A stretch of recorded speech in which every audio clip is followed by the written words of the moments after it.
بھر کے لاکھوں دیندار آج جمعیت علماء اسلام کی قیادت کو سچی قیادت کے طور پر تسلیم کر چکے ہیں۔ لہذا میرے قابل احترام دوستو، سب سے پہلے ہمیں آغاز اپنی ذات سے کرنا،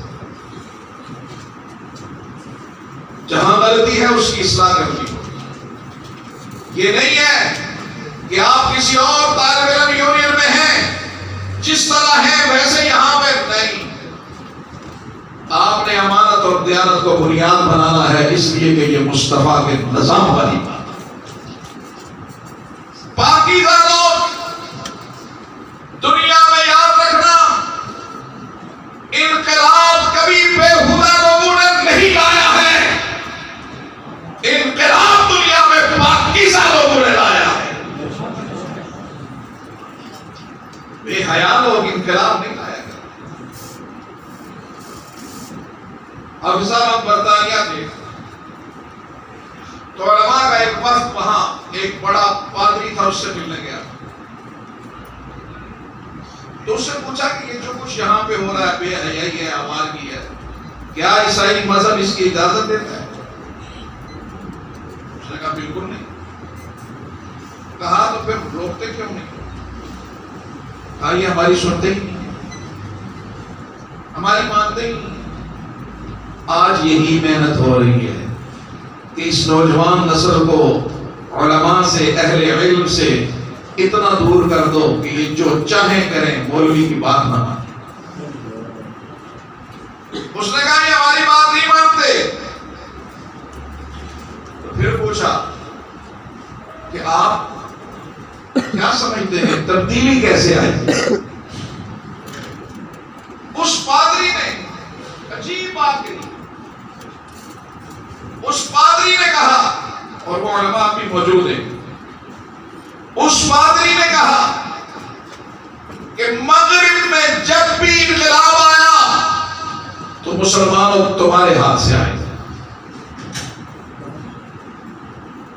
آج ہم اپنے گریبان میں جانتے ہیں ہم انقلاب لائیں، وہ غیر مسلم کہہ رہا ہے کہ جب بھی انقلاب آیا تمہارے ہاتھوں سے آئے گا۔ میں نے پوچھا کیوں؟ کیوں؟ اس نے عجیب بات کہی۔ اس نے کہا میرے پاس دنیا آتی ہے ملنے کے لیے، میں ملاقات کرتا ہوں ہر نیشنل، ہر ایک سے، ہر نیشنلٹی سے تعلق رکھنے والے سے، اور میرے پاس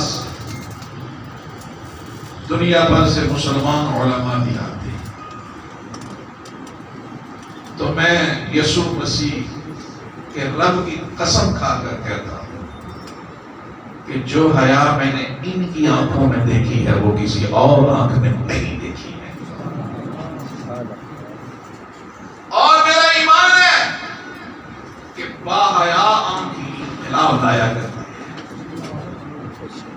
میرے نوجوان عزیز، دنیا تو تیری منتظر ہے کہ تم دنیا میں باحیا بن کر بے حیائی کا خاتمہ کرے گا، اور اگر تو خود بے حیائی کے سمندر میں بہہ گیا تو پھر بتا اس امت کا مستقبل کیا ہو۔ لہذا یاد رکھنا، امام الانبیاء حضرت محمد مصطفیٰ صلی اللہ علیہ وسلم نے اپنے نبوت کی دلیل کے طور پر سب سے پہلی چیز اپنا کردار پیش کیا، اور آج اس کردار کو مٹانے کے لیے، آج اس اسلامی فکر کو مٹانے کے لیے تین طرح سے حملہ ہو رہا ہے۔ تین طرح سے اسے بالکل بڑے غور سے سمجھنا، ذہن میں بٹھانا، دوسروں تک پہنچانا۔ ایک وقت تھا کہ لڑائی اسلحہ کے ساتھ ہوتی تھی، پھر لڑائی اقتصادیات کے ساتھ بدلی، اب اس سے ایک قدم آگے کہ اب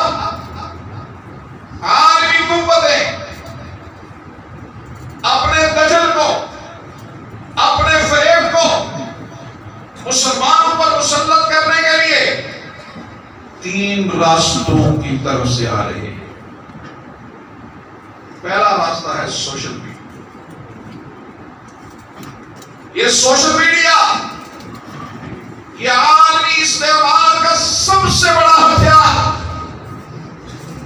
جس کی وجہ سے یہ آج تیرے میرے گھر میں پہنچ چکا ہے۔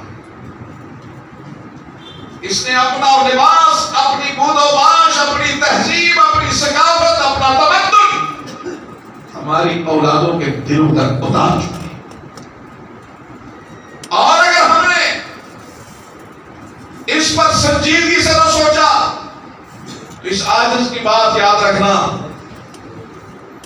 کہ ایک وقت آنے والا ہے کہ ہمارے گھروں میں پلنے والی اولاد ہماری نہیں، یہ کسی اور کی ہماری نہیں۔ لہذا تہذیب کس طرح آ رہی ہے، یہ ایک مستقل عنوان ہے۔ میں صرف عنوان دیتا جا رہا ہوں، تفصیل نہیں کیا۔ لہذا سوشل میڈیا کے ذریعے سے اپنی تہذیب کو یہاں لانے کی کوشش کی جا رہی ہے۔ اور پھر دوسرا طریقہ وہ نصاب کے ذریعے سے، نصاب کے ذریعے سے ہماری آنے والی نسل کی سوچ کو بدلا جا رہا ہے۔ ہم اپنے ہاتھوں سے مہنگی فیسیں دے کر اپنے بچوں کو وہ نصاب پڑھا رہے ہیں، وہ نصاب پڑھا رہے ہیں اور خوش ہوتے ہیں، بڑے فلاں سکول میں، بڑے مہنگے سکول میں میرا بیٹا پڑھ رہا ہے۔ نصاب کیا پڑھایا جا رہا ہے؟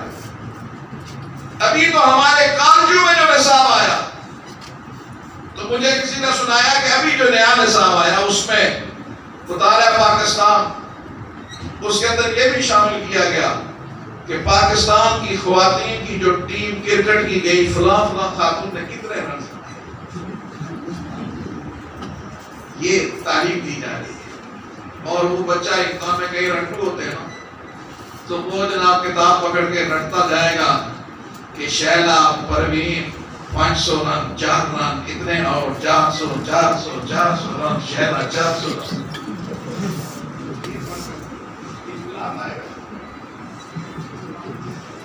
مجھے ایک دوست نے اسلام آباد کے، وہ رونا شروع ہو گیا، کہنے لگا میں ایک دن ٹیچر نہیں آیا تو میں اپنے بیٹی کا ہوم ورک کروانے لگا،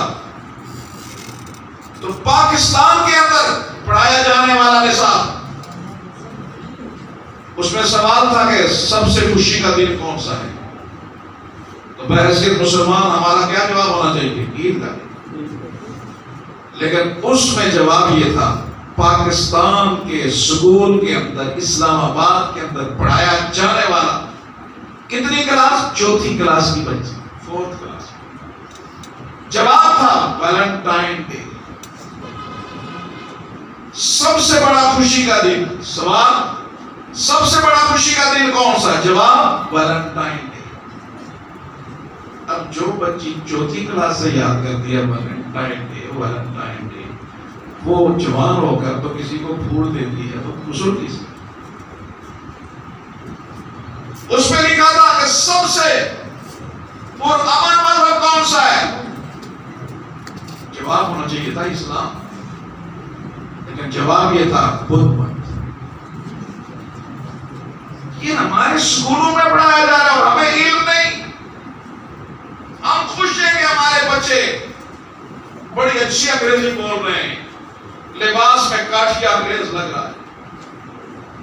لہذا سوشل میڈیا کے ذریعے سے تہذیب کو بدلنا، نصاب کے ذریعے سے فکر کو بدلنا۔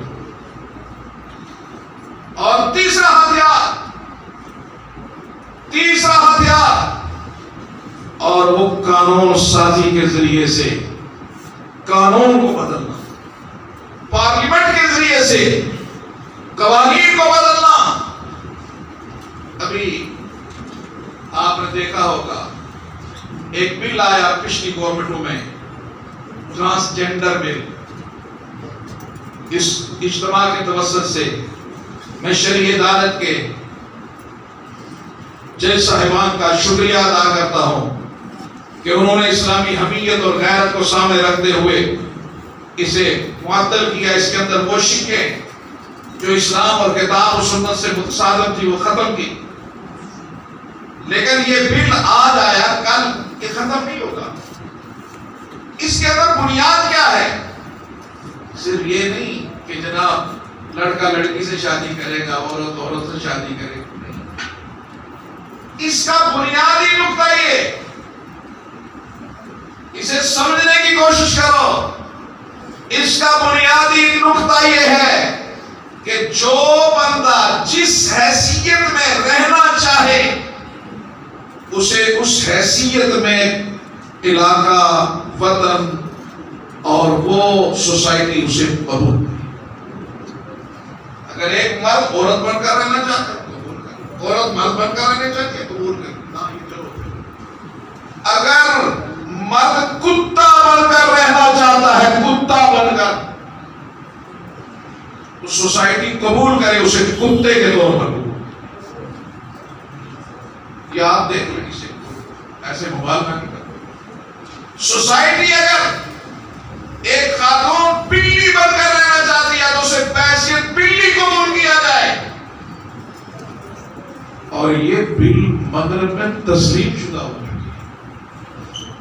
مجھے ایک دوست نے سنایا کہ ایک اسکول میں ایک بچی نے اپنے آپ کو بلی ڈکلیئر کیا اور وہ اسکول میں آئی اور اس نے کہا کہ میرا پارٹ جو ہے وہ بلی والا نہیں ہے. اس نے شروع کیا اور قانوناً اس کو پارٹ مہیا کیا گیا، اسکول کو جرمانہ. اور میرے نوجوان عزیزوں، اگر پارلیمنٹ میں آپ نے علماء کو نہ بھیجا تو انہوں نے اس طرح کے قانون بنا کے ہمیں کتا بلی بنا کے رکھا. سوشل میڈیا پہ کیا نہیں دیکھتے، تحریک چلی ہوئی ہے کہ نوجوان لڑکے اور لڑکیاں دمے لگا کر تو کوئی کتا بنا ہوا اور کوئی بلا بنا ہوا چلتا ہے. کیا یہ طوفان کہیں پائے گا؟ تمہارے گھروں میں نہیں آئے گا.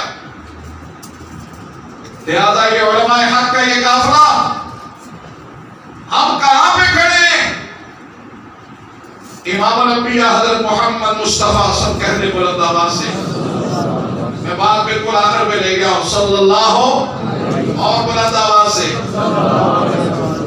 تشریف فرمائے. صحابہ کا یہودیوں کے ساتھ لین دین تھا. کچھ صحابہ گئے تو انہوں نے دیکھا کہ ایک جگہ پر توریت لکھی ہوئی ہے، تو وہ توریت کا وہ ورق اٹھا کر لے آئے اور نبی علیہ الصلوۃ والسلام کی خدمت میں پیش کیا. توریت اللہ کی کتاب ہے، اللہ کی کتاب ہے. ورق پیش کیا توریت کا. اللہ کے محبوب نے ان کے منہ میں شکریہ نہیں. آپ کا چہرہ انور متغیر ہو گیا، آپ کا چہرہ انور متغیر ہو گیا.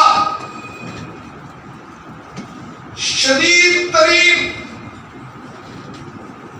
طبیعت میں انقباض پیدا ہو گیا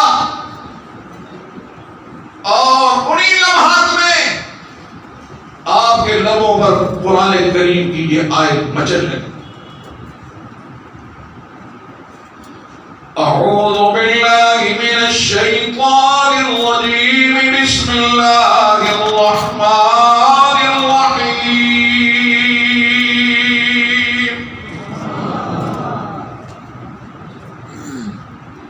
اولم یکفہم انا انزلنا علیک الکتاب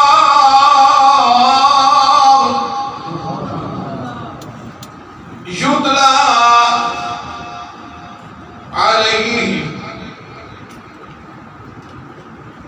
ان فی ذلک لرحمۃ وذکریٰ لقوم یؤمنون.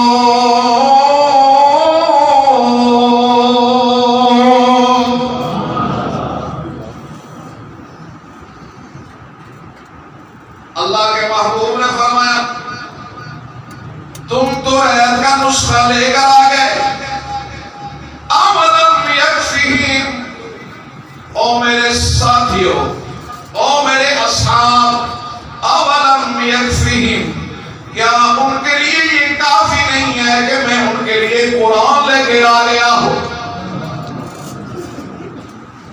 پتہ یہ چلا کہ جس کے پاس قرآن آ گیا، اگر وہ سوشلزم کی طرف دیکھتا ہے، اگر وہ کمیونزم کی طرف دیکھتا ہے، اگر وہ کیپٹلزم کی طرف دیکھتا ہے، اگر وہ دنیا کے کسی اور نظام کی طرف دیکھتا ہے، تو قرآن آج بھی ہمارے قلوب و اذہان پہ دستک دے کے کہتا ہے اولم یکفیہم،